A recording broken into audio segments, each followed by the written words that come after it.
All right. Tonight, I am very excited to introduce our guest reader, Dustin Pearson.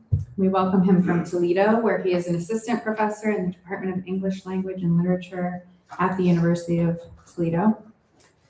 He is the author of A Season in Hell with Rimbaud, Millennial Roost, and A Family as a House.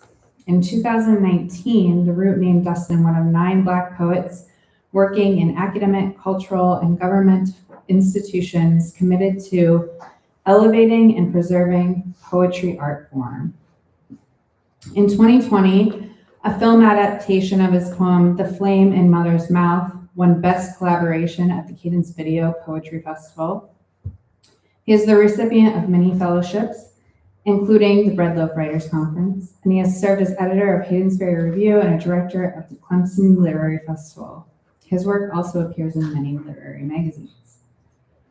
In recently digging into his work, including A Family as a House, I recognize the home as a complex space, one that offers familiarity and perhaps security in the way it shuts the door or might close things in.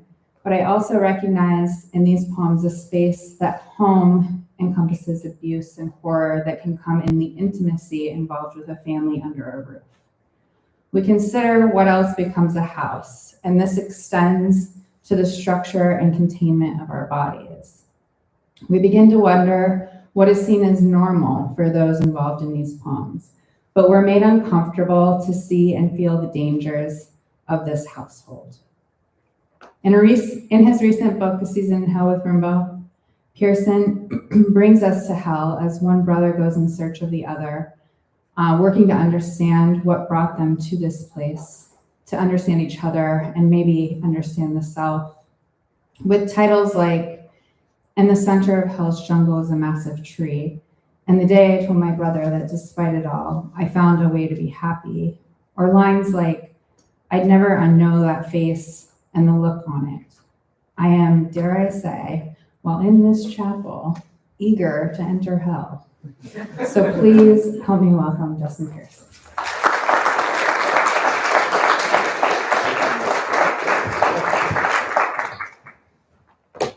Thank you. Thanks so much to everybody who's had a hand putting this reading together. Thanks to Jessica and Felicia and Brad and all the grad students I've talked with in the Q&A at dinner just now. It's a fun time. So I wasn't going to read from this book. One of my mentors, the poet Norman Dewey, passed away on Monday, and I dedicated this book in part to his little brother.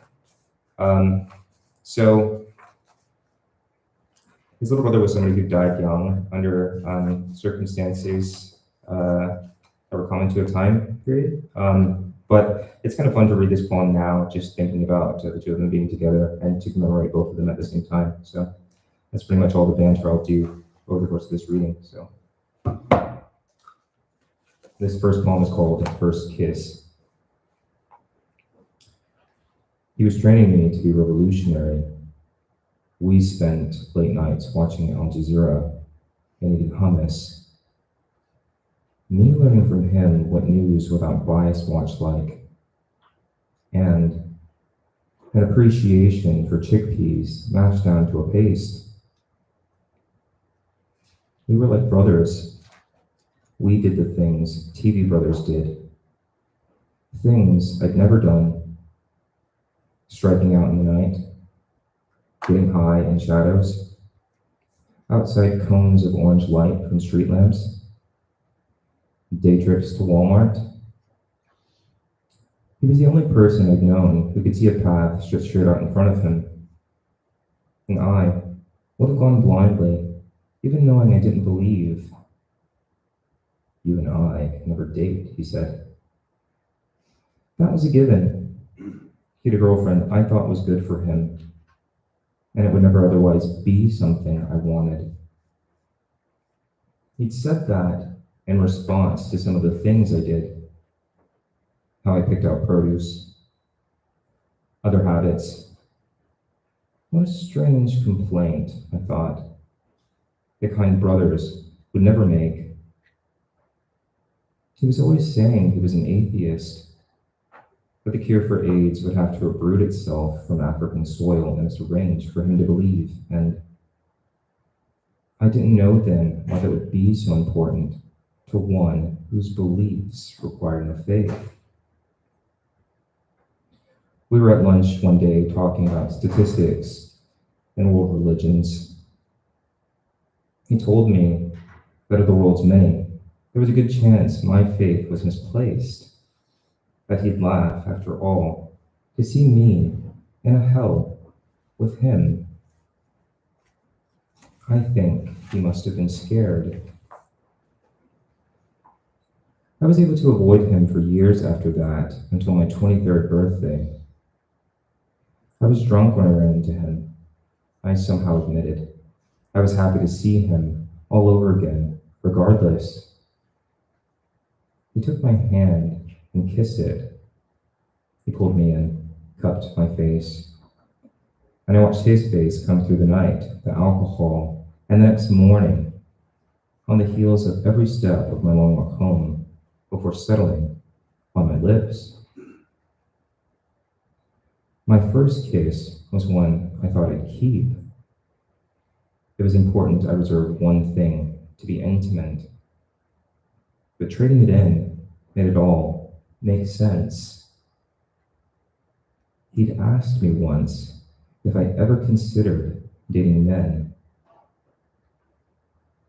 He didn't know how close he was to hearing the story. I never really considered dating anyone, let alone with any kind of preference. I would have told him. I might have called that man dad or a friend at an age when I hadn't yet or just learned how to spell them. If I could share that story with anyone.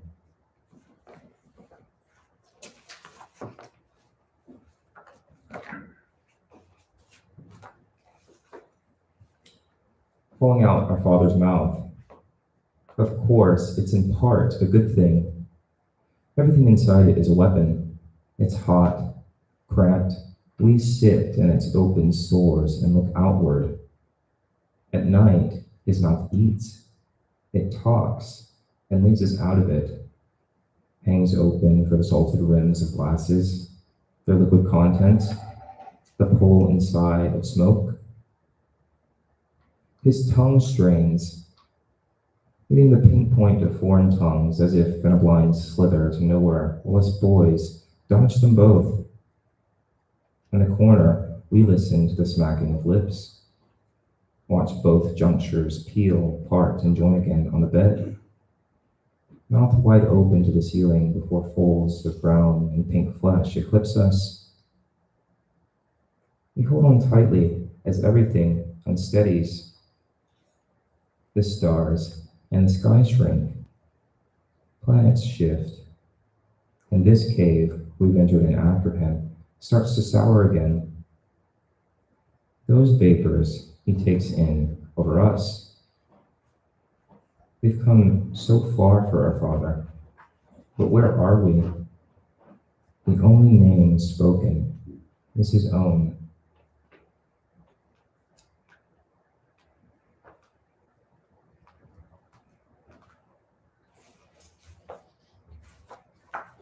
Our Father's new body. Layers of skin trailed behind its slow movement, dark, gray wrinkly strips with hard hair like an elephant's. They hit the ground in splashes, as if in a dive to someplace important. But they just squirmed on the ground where they curled, dehydrated, their undersides red-pink with the smell of decay. We went behind them, collecting the pieces in ice water as though we could save them. Between our dads, thin words and departures, we were unsure of where exactly inside the body we could reach in and find him. It helped to look in his eyes, raw need inside them, but still without welcome or gratitude. What skin remained hung long on him and away from his doings? At night, when he turned over scared from the dreams that chased him, His skin would pour from the bed to the floor like vomit. In the mornings, he'd go in on the toilet. No one saw him again until noon. We'd send one of us in to clean after him, but it was always as if he never went. Despite it, we still fed him, knowing there are things no son can get away with. Even as our dad's body separated in our hands as we bathed it, the pull of his crevices with raised masses underneath. Us boys look back and agree we must have helped him that little huge bit that was possible. And the last of it, the skin pulled so sharply against his jaw, we swore with it we could cut mountains. Maybe at a certain point we always knew we could remove him, but we wouldn't. Less whatever sadness, it would have been so easy. Our dad, so little in his body, and the world has to slip with one grudge into the next.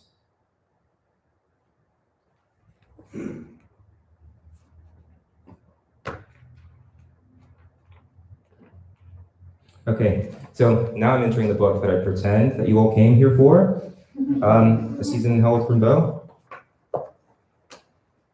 And I'm just going to start with the title poem.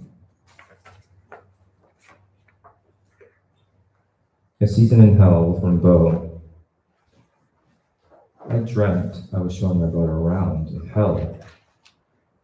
We started inside the house. Everything was brown besides the white sheets in the bedrooms. I let him look outside the window.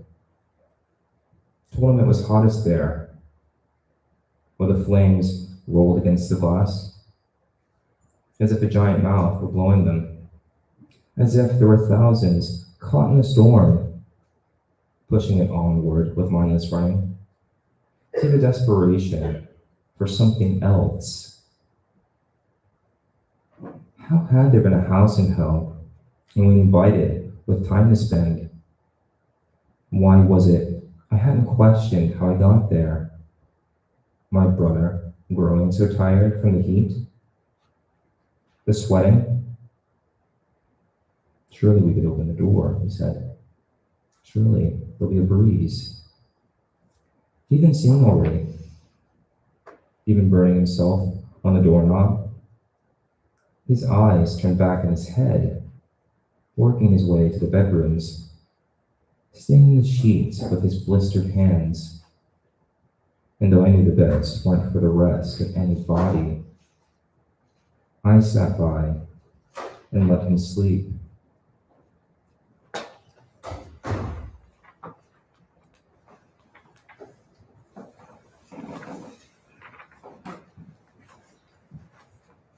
Things are thought, things are due. Your brother is as strong as an ox. There were always people telling me that. I think maybe because I was short, still taller than he was, and skinny. Or at least it seemed because of the clothes I wore. His body was bulky, no fat to be seen, and everyone stood in awe of its feats. Without breaking, he could clap a boulder to dust. But I didn't mind being invisible for being a mystery. Didn't mind receiving the intel as a kind of disbelief. They were unwilling to look at both of our faces.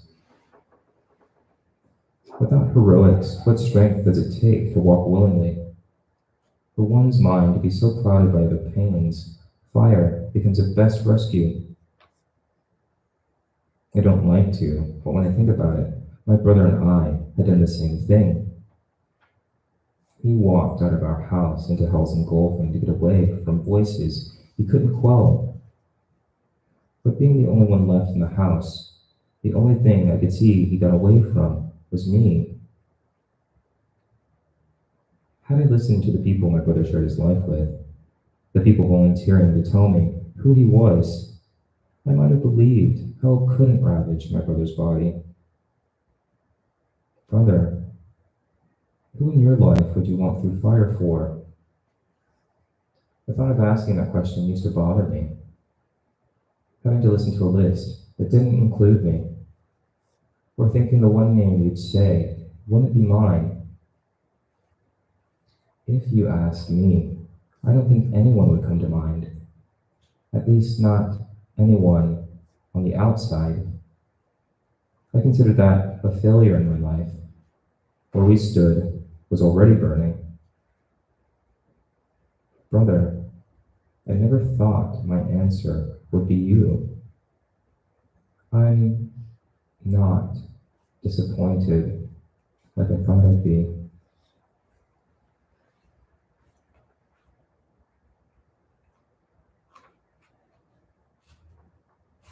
So there's this notion that there's some time in between when you first start publishing things. There's a good amount of time between when you first start and when you start writing poems about aging. I've been aging, so I decided to write a poem about it. Oh wow, look at that. Dying aspects. At some point, everyone I knew came to realize we're dying much quicker than we thought we would. We were as polite as we could be about it in conversation over brews and breakfast, poem and breathe on clear days and park benches. We never called it what it was, always opting for its implications, food intolerances, allergies, and aches. The pain in my thigh seemed to appear overnight, but a creeping of years had brought it on. When I tried, I couldn't name the years my body was painless, but I thought the period would last longer. In my sprint to worthiness, I guess it's not unreasonable for some pain to come in the third decade.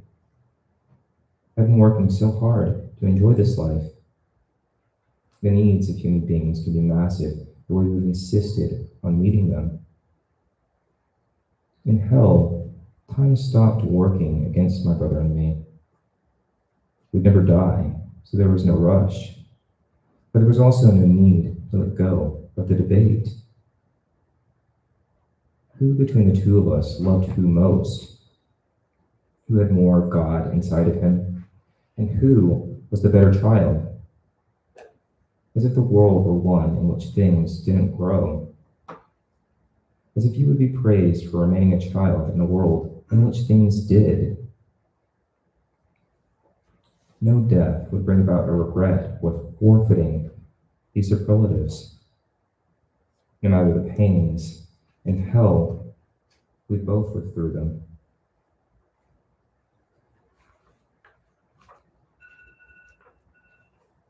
Uh-oh, my time is up. I can stop. I've got 4 more. Hell swallowed. One enters the hell mouth like a snack, but exits like a bullet. Crushed between its lips, the body becomes a beautiful, metallic, and oily object. Where the lips turn it over, they split. Blood rushes the body crimson, and over the tongue is a pulpy liquid. Bubbles acidic down the tongue slope to her throat, but no swallow, only a slap against the back, a wall of red flesh for blood to eat through. The body boils and reforms again. When the longest time has passed, the wall opens. Blood splashes all around you, steams on a white surface, and you realize the steam is a gift. Beyond the mouth, hell turns to ice. You can walk a while, feeling almost nothing, a temperature you think might be normal before your limbs stiffen, before they swell and blacken. Your body becomes a block, useless to you, but it phases. And between phasing, you can think. You think about all the invisible things a body carries inside a mind. And you think, if you could just cut them out, sever them from the body and yourself, there'd be nowhere left for hell to find you.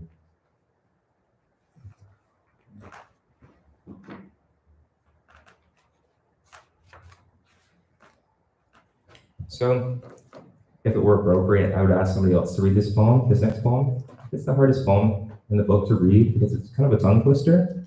I'm going to try and do a good job for you all. Fossil fuel. Moments after hell's ocean allows you to reach its surface, the world turns over. You dart through the boiling waters at a rocket straight into one of its geysers. It gropes you. It coats you in waste as inside a bowel. But once fully committed, it's you who becomes the movement. The journey is dark, so your mind illuminates. All those bodies floating at the top of the water, not one of them moving. You tilt your head downward, but there's nothing to see. No chest, feet. So you remind yourself there's still parts of your body. And the sky is red or pink, or maybe pink and red with no stars, and then everything flips, as though the sky could fill. As if this part of hell were a cylinder filled with liquid, filled with rocks and sand and living ornaments, some giant child could turn over for amusement.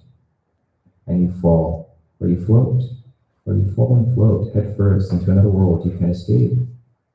You surface in a place that looks like the world you left, or one adjacent where you can manage, where you did manage. Out of the geyser, you rise like a man pulled from quicksand. You feel the mud from your eyes. The sun blinds, but then you see.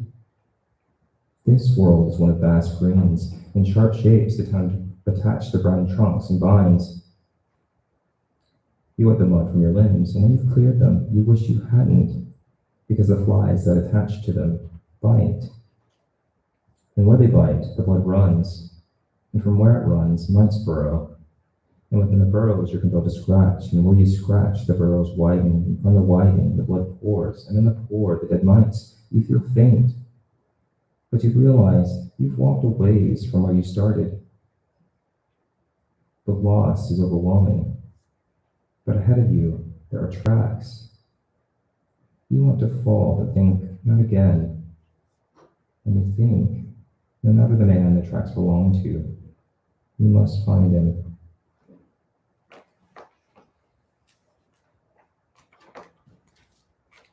I did okay with that. I'm satisfied with that.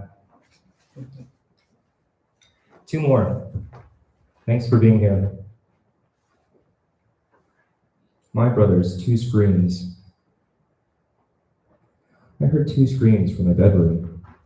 Outside, my brother had killed his best friend. That day, the clouds stayed put. The trees swayed under gentle winds, but not enough to disturb the birds. And the sun shined so brightly in the cars. I remember thinking it's rare that passion and proximity correlate so strongly. My brother and I lived so close for so long in the house, but the passion we had for each other came in waves, cooled to familiarity that remained, even if it dulled when we both left the house. Each day we spent in each other's presence after that was a discovery. Not quite on edge, but never without one. We tiptoed up to remembering what we forgot we'd always know about the other. Calling each other the names no one in our adult lives knew, but not knowing what to say, having used them. Would you eat a salad if I fixed one? Is that how you eat? My brother killed his best friend with a word I couldn't hear. He fell slowly into the street. When his body hit the concrete, it burst into a tidal wave, the broth of which split in 2 and rushed in opposite directions. The asphalt drank my brother's friend, the cracks it made on its surface. I stayed outside watching, thinking they would close when my brother's friend had gone completely. But vines crept through and kept them open. They spiraled as high as my knees, bloomed blue and red orange flowers, and I thought, at least he got it easier. At least he could go on being all the things one can be in this life when they're no longer a friend to my brother. My brother's words couldn't kill me. Sometimes I wonder if it's my fault. He doesn't share words with me, but for knowing better. Perhaps there aren't any. I guess I should be grateful.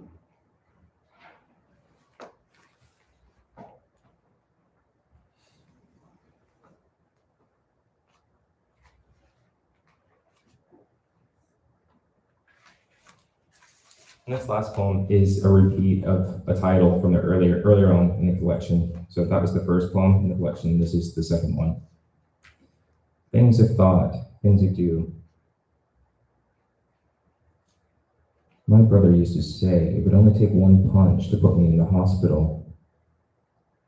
Long before he made telling me I had it, when the pounds of muscle he grew in the mountains stretched trenches in his skin, I knew. Taunted with the inevitable that long, I ran over and over, straight toward it. I couldn't be powerless if I made him do it. I'd rush him. He'd wrap his arms around my arms, lift me into the air, and set me back down again. It went like this. So many episodes of his waiting for me to finish. Not realizing, I ran toward him, wanting, then waiting for him to finish me. All those times I pictured myself in a bed under sterile lighting, hooked up and comatose, or dead. We had no idea we were getting exactly what we wanted, or how different the picture rendered in our heads. I could never take my brother at his word. I put so much faith in words. I thought the thing about the hospital meant that's what he wanted. I was happy to leave him. I pretended I didn't mind the method. Brother, why did you insist so much on saying it? Even when it was obvious that wasn't what you wanted, I think it took so long to sink in because I couldn't answer that question. How many laughs had I missed out on? All those times being lifted into the air rushing up and again, my legs kicking like on rides I was so excited about, spending hours in line through summer heat at the theme parks. Brother, who could have told us the fun we were having? These days, when I sift through the past like this, when you're lying next to me on the bed, before you're lost again, I'm trying to tell you what I will miss. Thank you.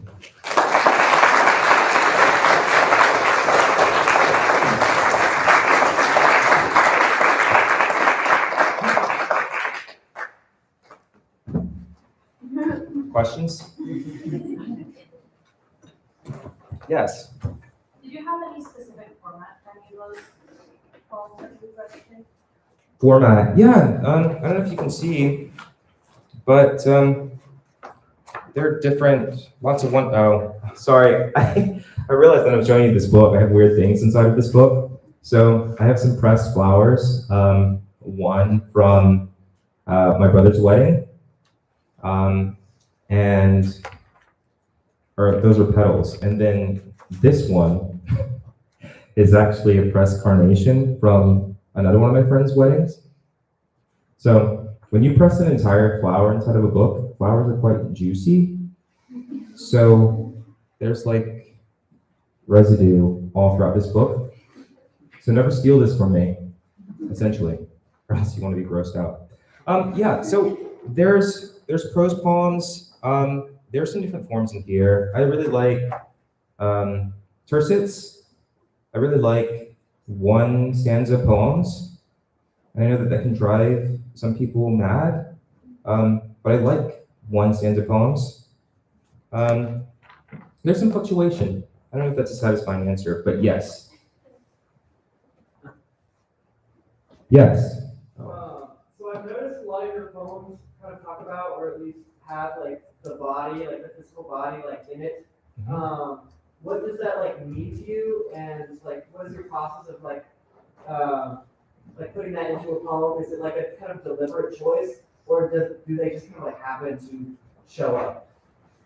Yeah, so one of the conventions in this book, aesthetically, it follows Gothic traditions. And so I guess, like the three major or obvious features of Gothic literature: the grotesque, the uncanny, and the sublime. So there are ways of showcasing that throughout the collection. But I think, as far as like the two brothers, their characters, so one is much more comfortable with communicating through language, and one is implied to be very physically strong and much more capable of communicating through physical means, which makes the speaker uncomfortable.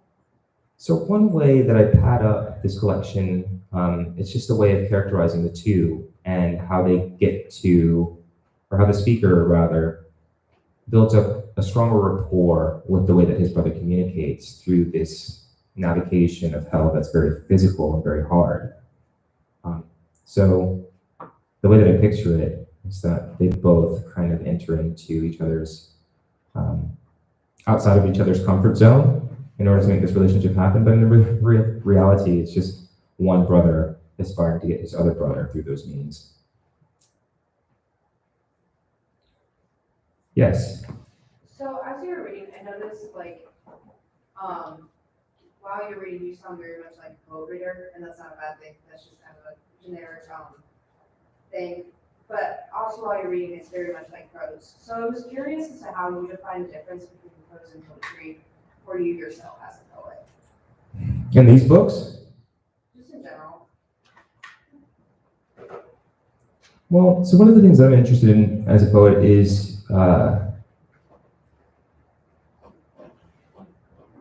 speech, like vocal quality, celebrating the kind of oral quality of poetry. And I'm really kind of interested in characters, a lot of the features of fiction, but rendered through dramatic monologue in poetry. So lots of persona, poems, lots of things that are meant to replicate actual conversation. And I tell myself that I'm having a presentation of what I put into poetry collections, having the presence of intimacy or the element of intimacy to what's being disclosed from a speaker to whoever the audience is. How do I distinguish between prose and poetry? That's your original question.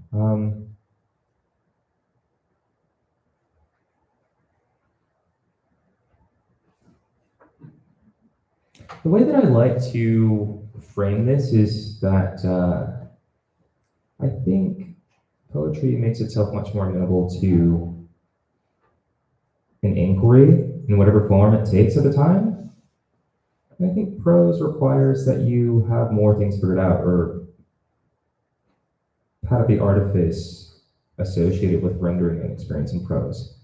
So I like to tell my students there's a lot of like your characters, they open doors and they sit down and they wash their hands, and all those things can happen in poetry, but you can also just as easily take them out.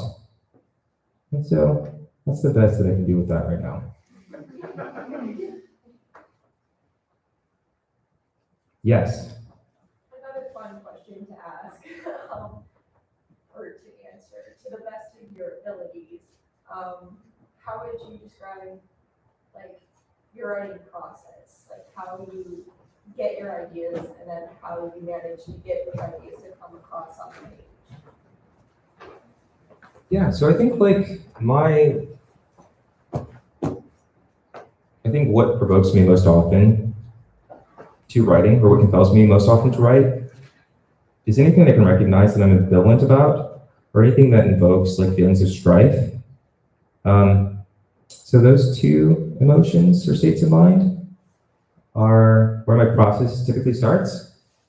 But in general, I'm somebody who writes out of emotion, and I think my process, once I start with those emotions, has to deal with how am I going to concretize those emotions in a way that's satisfying for a reader and to not remain in this abstract space. And so that's what it looks like on the whole. But if you're thinking more practically, I really just sit down in my bedroom in front of my computer or whatever's around and start plucking away at whatever. It's not as sophisticated. I haven't addressed that question, but I will in the future. Yes. How do you ever have parts when you're writing and you're at a loss of words to describe the image in your head well enough? And if you are, how do you combat that? Oh wow, that's complicated because when you said that, I thought you were just going to stop at am I at a loss for words? And then usually my response is like, well, I go to the image. I throw to the image. But if I'm at a loss for describing or rendering the image that's in my head, I'll write that process out. So one of the things that I like about poetry is that a poem can fail and still be compelling. And so I don't let it stop me. I do the best that I can. And then when I think that regardless of whatever aspirations I had when I first started the poem, if it makes for a compelling reading experience, then I'll just keep it. So I'll hand over here. Yeah, my question was actually really similar. It was, I thought that a lot of your imagery was really striking, and I just wanted to know like what your process was at achieving that, like getting better at using imagery. If you have any tips or anything on that. Yeah. So I think another thing about my approach to writing poems, I like to throw to these magical or allegorical spaces. So one of the reasons why I like to do that is because I think when you are writing in the realm of reality over things that are hard or things that might be considered traumatic, you kind of default to using the language that's familiar for describing those kinds of things, the language that's been trained into you for explaining those experiences. And so when I throw to like an allegorical space or a world that I have to pad up, that I have to make sense and draw parallels between that world that I'm building up and the experiences that I'm excavating, I find that it leads me to innovate my own terms. So it suddenly allows me to become much more insightful about those things than the generalized accepting terms, which if I'm writing about something like that, those terms have been unsatisfied, like I'm writing about them to gain more insight or try to wring more out of those experiences. So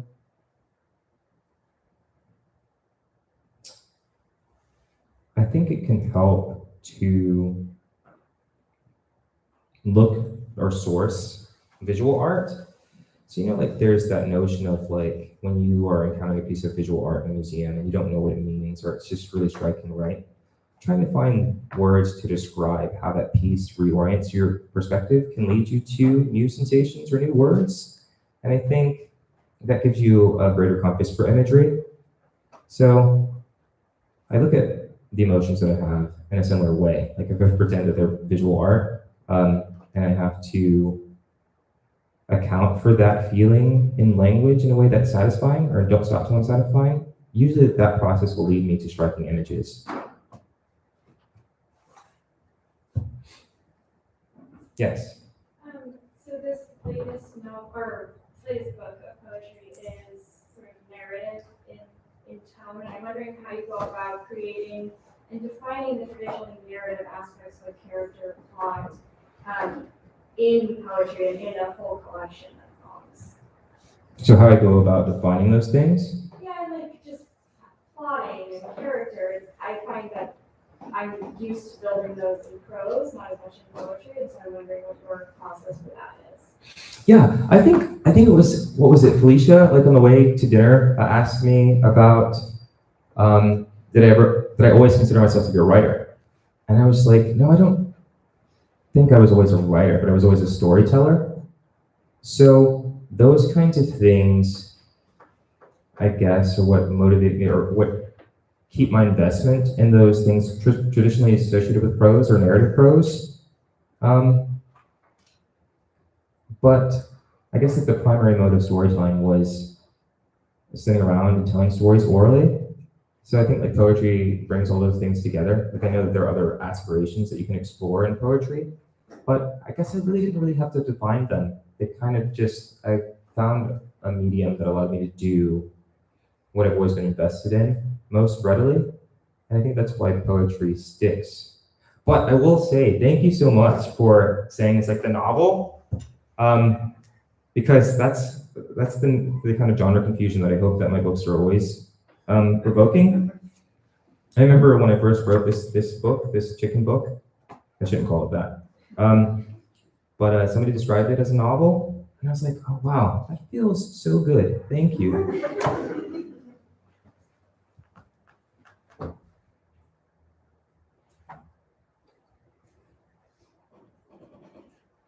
Yes. For this most recent book, what made you decide to tell it in this the Gothic traditions as opposed to Islam? That's just where I grew up. I grew up in a very scary Gothic. No, I'm just kidding. I grew up. I'm from South Carolina.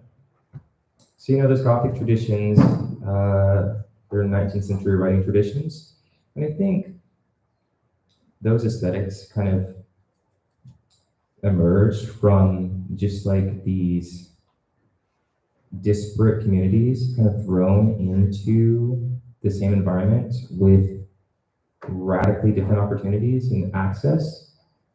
And I think like the Gothic tradition was a way of explaining, like those communities explaining each other without having the knowledge to really kind of explain those communities in the terms that they set out. So I'm just doing what's most familiar. So it's one of those things where it's like you don't know what you're learning until somebody starts to assign language to it. And I just kept on that track of writing this way. So it wasn't something that I had to figure out. I guess it's just one of those things that was always kind of natural.